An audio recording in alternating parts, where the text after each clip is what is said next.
Welcome to Sikorski's Think Abouts, and I'm your host, Laura Sikorski. My guests and I share our operations and technology expertise to help you provide outstanding customer service and customer experiences. Today our guest is Don Greco, and he is Executive Director, Customer Interaction Practice of North America for Unify. And he is via Skype this morning, and he's coming to us from Reston, Virginia. I'm so excited to have Don here. We filmed before and we're going to film in the future. We have another show coming up. But we are going to talk about outbound call trends. And most of us hate the calls, but when done right, and Don is going to explain how to do it right, we will get some great ideas for you this afternoon. So a little bit about Unify. It is one of the largest leading providers of contact center technology and applications worldwide. And Don's current responsibilities are sales, marketing, partnership of the contact center practice, and the relationship development of us consultants out there. So with that, welcome, Don, and so happy that we're able to join us today. Thanks for the opportunity. Great. I'd like to talk a little bit about campaigns, outbound campaigns, if you could explain that to our audience. Absolutely. So today, it's merely not enough just to wait for your customers to call you. Today, it is very, very important in order to go out and get acquire new customers and retain your other customers, that you maintain this constant source of communication between you. So what usually happens is that at regular scheduled times, we schedule things called campaigns, which cause you're going to take all the information you have about a particular customer and develop a campaign, develop a script that you're going to use for making that outbound call and either generating additional revenue, generating good customer service, or generating new sales. You're going to set that line of communications.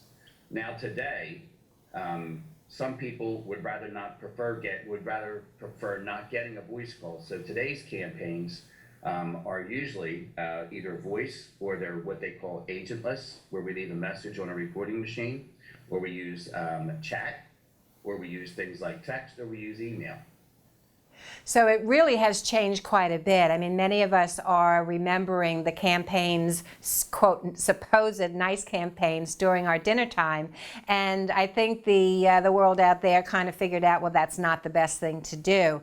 But I personally love to get SMS texts about my doctor's appointments. I think that that has helped the doctor and the healthcare industry quite a bit on no-shows. And I like the term agentless, but it's a kind word to use to leave a message on a voicemail. So let's talk about the laws that are affecting the outbound call campaigns today. Yeah, and there are many, but specifically, it's the Do Not Call Act that has generated a lot of campaigns from the SEC. And what we have to do is now follow the letter of the law for what they call the Telecommunications Consumer Protection Act. Long way of saying, don't call me unless you know me. And quite frankly, there's a couple things that are creating that law and creating confusion about that law. One is that the number of landlines that people have is decreasing at about 12 to 15% per year. So now the principal means of communication that most people have is their cell phone. And the FCC and the TCPA are very, very specific that the only way you can use a wireless phone in a campaign is if you've already given written permission. Now that written permission, if you filled out a form for a loan, for example, and you put your cell phone down in that form, there is a lot of practice that says, I can now, as a provider, use that phone in case you default on that loan, you're late on your payments because you gave me that number voluntarily. That shifts depending on who's reading that law that particular month. But for the most part, you have to give your permission for your cell phone to be used. Which is why things like text and email are generating so much more activity in those campaigns these days.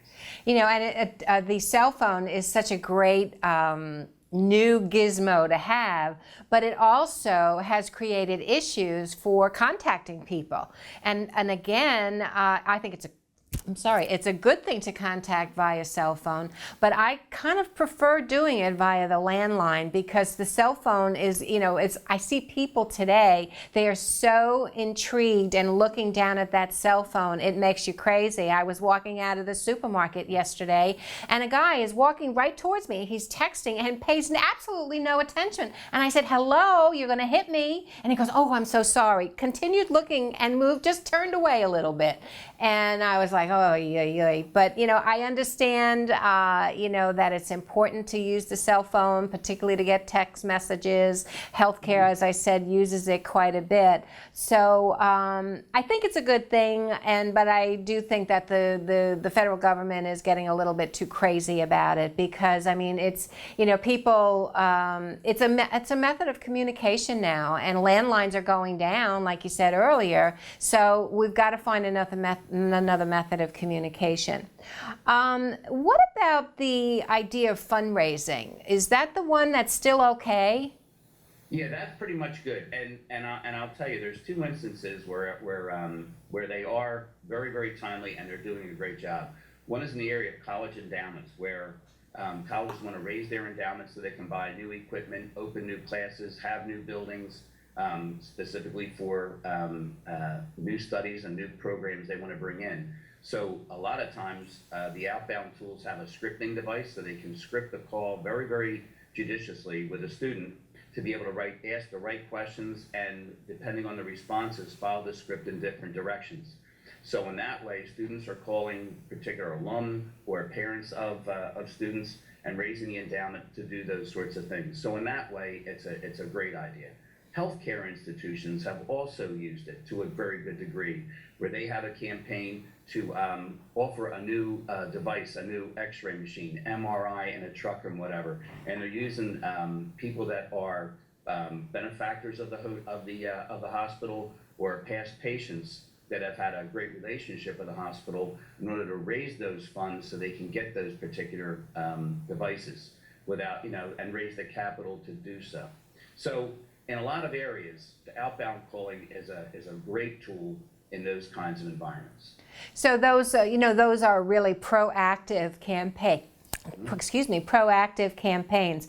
And, I really understand the need for that, but I'm trying to forgive people for calling me, and some of them act as my friend, oh, Laura, it's so, I'm so glad I got you real time. I want you to buy solar. And I'm saying, well, I really don't want solar, and plus I'm on the do not call registry on my home landline, and please don't call me any further, otherwise I'll report you, so. Yeah. And one of the most important tools that they have in Outbound tools is the quarterly updates from the Do Not Disturb. There are certain companies like Griffin that give us quarterly updates on who was on that Do Not Disturb list. Because, there are severe penalties for using and calling people during those times when they have specifically said, do not call. But if you've had a past relationship, your son has gone to that particular school, your daughter has had a successful surgery at a healthcare institution, there's been a prior business relationship, then it's okay to do those kind of things under the right conditions. So do you think that the do not call list is working? I do. Mostly because I hear from customers that their mechanics have to be TCPA compliant.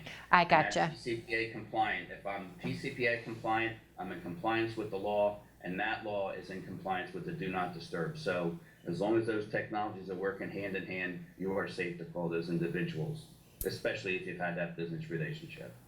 Well, great. Well, I cannot believe we're at our commercial break time, so we will be right back with Don Greco. How do I make my company more relevant in a socially connected world? We want to tell your story. We want to be your megaphone to the masses. We are brand storytellers, and we want to convey your message to the public. People are getting their news from video on the web. Video makes up 73% of consumer internet traffic. Luckily for marketers, consumers are eager to connect with your message via branded video. What they're doing is spending time on social media sites. they're watching Netflix and YouTube, they're watching video. It just makes sense to use social media to promote your company's brand, to tell your story, and to get people excited about your company. The way that you can employ video in your marketing mix to share your story is to make it shareable on Facebook, Instagram, LinkedIn, and Twitter. Use social media sites to enhance your visibility online and help drive your search engine effectiveness.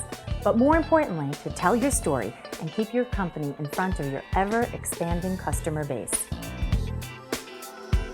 We will connect your company with social media, and we will connect you to your customers. We're ready to help you now. Contact us at The Daily Blue, 631-761-9223, or email us at info@bluechipmarketing.net.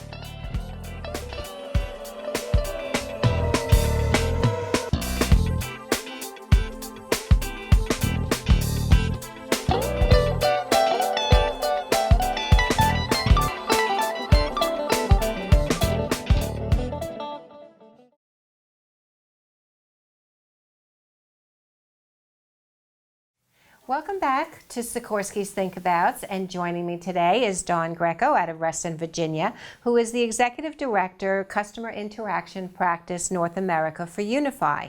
And we're talking about outbound campaigns, outbound calling, and the trends that are happening in the industry today. And we started to talk about, annoying campaigns and all that. But we want to talk to you today a little bit more about other proactive campaigns that you can use to reach your customers. Mm-hmm. Okay. So there are quite a few out there, and they're really vertically oriented.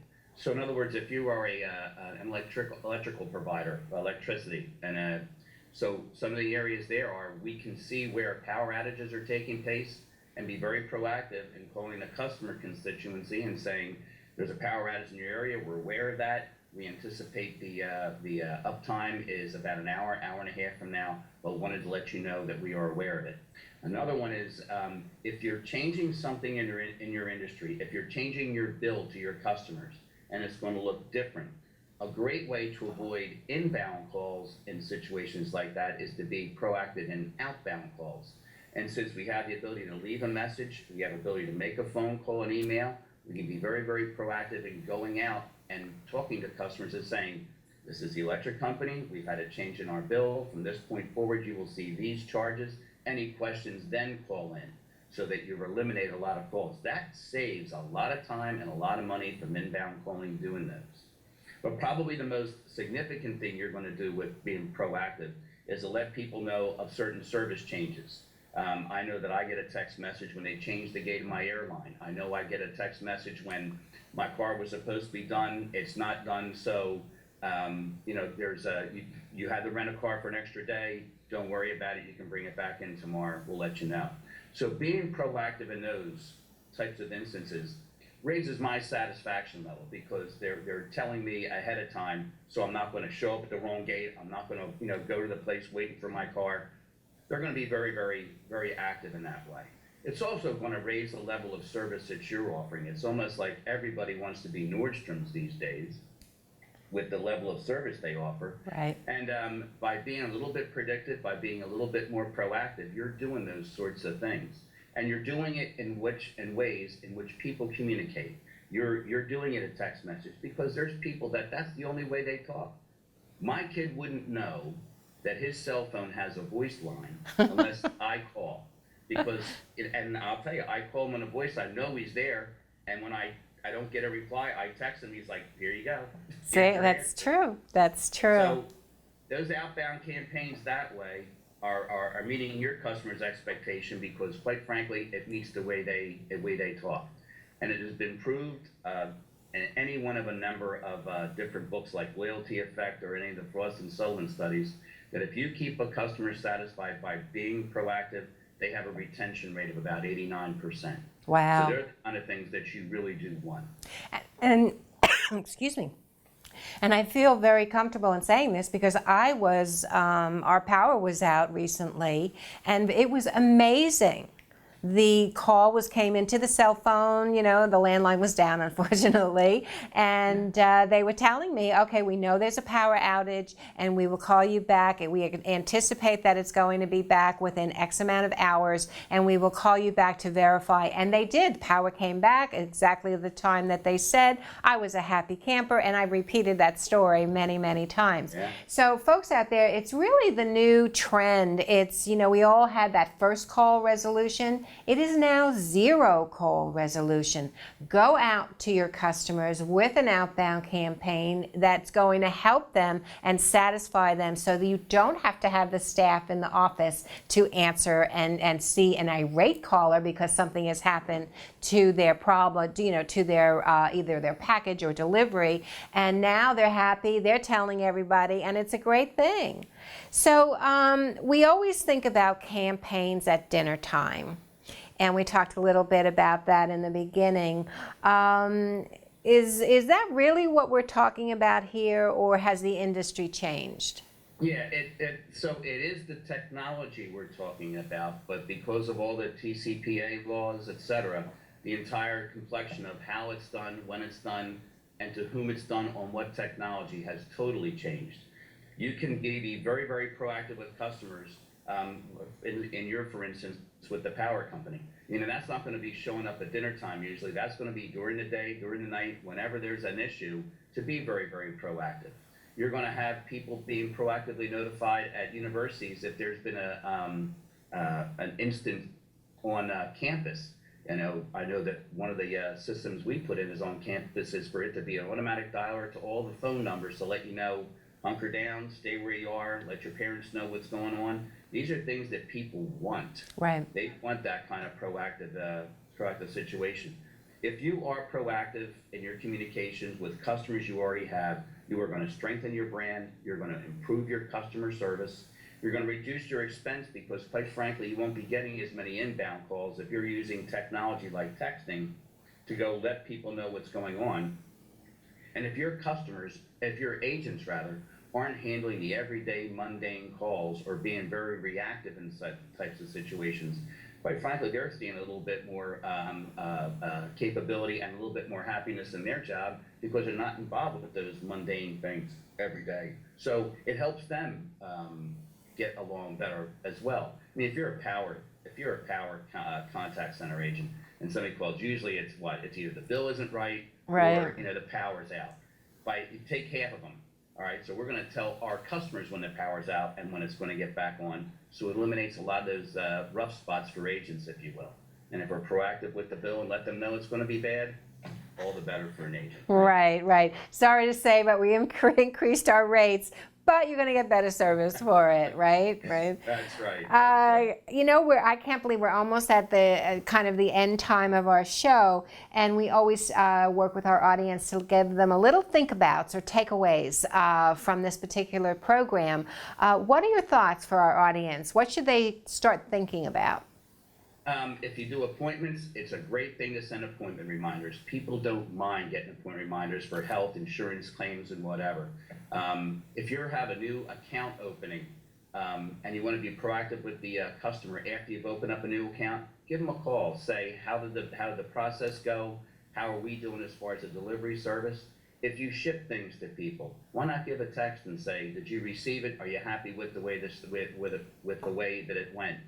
Just because by doing those sorts of things, customers are going they're thinking about me. They really like me. It's like that one of they like me. They really like me. really like me.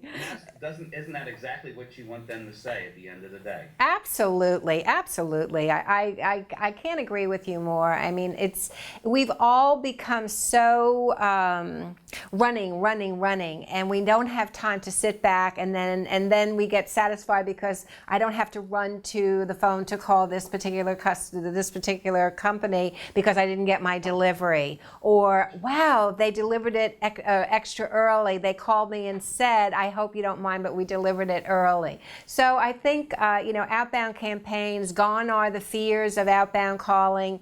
And, I'm so happy that you were able to, explore that possibility with our guest today. So to reach Don, his direct line, and he said I could share it, so I'm real happy about that. And feel free to do so when one of our guests do that. It's 703-262-2056, and his email address is donald.greco, Greco, @unify.com. And certainly to reach me, Laura Sikorski, my cell phone is 631-624-6650, at Twitter @Laura Sikorski. And just on a personal note, I am in business 30 years this week, and I am just astounded that I made it that long in business. I couldn't really, and I forgot about it until all these people from LinkedIn were sending me congratulatory notes. So if you need a great consultant, you certainly can give me a call. I've been around a long time. And certainly I want to thank Samantha Matthew, our videographer, who always does a great job for us, and Corinne Murphy-Caro, who is the founder and CEO of Blue Chip Marketing, The Daily Blue, and Blueprint Magazine. And they can be reached at 631-761-9223. And with that, thank you so much for clicking in, and have a perfect rest of the day.